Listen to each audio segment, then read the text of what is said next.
பெருந்தலைவர் காமராசர் காலை உணவு திட்டம் விரிவாக்கம். 6 முதல் 8ஆம் வகுப்பு மாணவர்களுக்கு திட்டம் விரிவாக்கத்திற்காக ரூபாய் 710 கோடி ஒதுக்கீடு.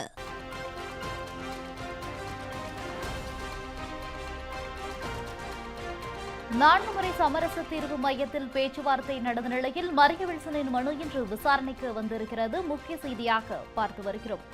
மரிய வில்சன் வழக்கில் சமரசம் ஏற்படுமா என்ற கேள்வியும் எழுந்திருக்கிறது. இது குறித்த கூடுதல் விவரங்களுடன் இணைகிறார் எமது செய்தியாளர் சக்திவேல் அவர்கள். சக்திவேல் வணக்கம். தற்போது 4 முறை சமரச நீதிமன்றத்தில் ஆஜராகியும் எந்த ஒரு சமரசம் எட்டப்படாத நிலையில் இன்று மீண்டும் இந்த விசாரணையானது தொடங்கியிருக்கிறது. இது குறித்த கூடுதல் விவரங்கள் என? மரிய வில்சனின் உறவினர்கள் ஆஜராக உத்தரவும் பிறப்பிக்கப்பட்டு இருக்கிறது. இது குறித்த விவரம் என்ன? நிச்சயமாக வணக்கம் கோகிலா.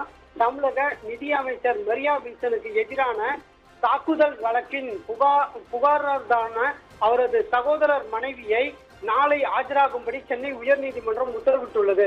தமிழக நிதி அமைச்சர் மரியா வில்சன் கடந்த 2022ஆம் ஆண்டு ஆகஸ்ட் 8ஆம் தேதி புதுச்சேரி எழில் நகரில் வசித்து வரும் அவரது சகோதரர் மரியா குலோத் வீட்டின் கதவை உடைத்து உள்ளே சென்று மரியா குலோத்தின் அவரது மனைவி கரோலின் ஆகியோரை தாக்கியதாக லாஸ்பேட்டை காவல்துறையினர் வழக்கு பதிவு செய்திருந்தனர்.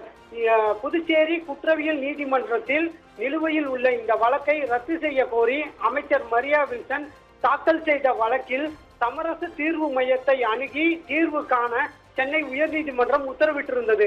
இதன்படி 4 முறை சமரச தீர்வு மையத்தில் பேச்சுவார்த்தை நடந்த நிலையில் அமைச்சர் மரியா வில்சன் தாக்கல் செய்த மனு நீதிபதி லட்சுமி நாராயணன் முன்பு விசாரணைக்கு வந்தது. அப்போது மரியா வில்சன் தரப்பில் ஆஜரான காஜா மொய்தீன் சிஸ்தி வழக்கறிஞர் நீதிமன்றம் உத்தரவின் அடிப்படையில் சமரச தீர்வு மையத்தில் நடந்த பேச்சுவார்த்தையில் ஒவ்வொரு அம்சம் தவிர்த்து மற்றொரு விவகாரங்களில் தீர்வு எட்டப்பட்டு விட்டதாகவும் புகார்தாரர் ஒப்புதலின் பெயரில் தான் இந்த விவகாரம் சமரச தீர்வு மையத்திற்கு அனுப்பப்பட்டது என தெரிவித்தார்.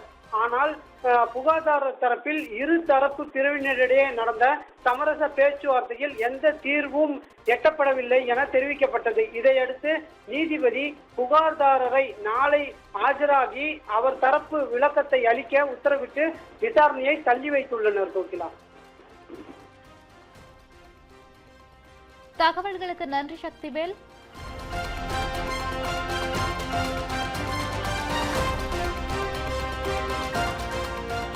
பெருந்தலைவர் காமராசர் காலை உணவு திட்டம் விரிவாக்கம். 6 முதல் 8ஆம் வகுப்பு மாணவர்களுக்கு திட்டம் விரிவாக்கத்திற்காக ரூபாய் 710 கோடி ஒதுக்கீடு.